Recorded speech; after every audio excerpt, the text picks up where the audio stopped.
Mobile कॅमेऱ्यामध्ये छोटं round black circle असतो आणि त्यावर फोटोचा ब्राईट डार्क ब्लर सगळं डिपेंड असतं. पण कसं?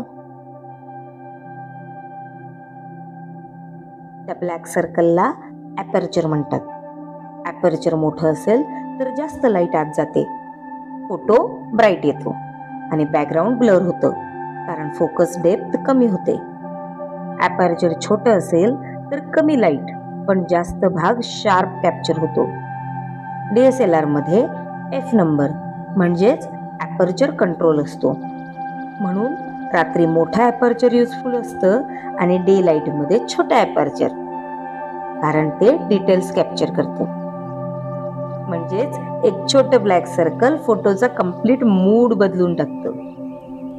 अजून फिजिक्स आणि इंजिनिअरिंगच्या जादू समजून घेण्यासाठी लॉजिकलीला YouTube आणि इन्स्टावर फॉलो करा.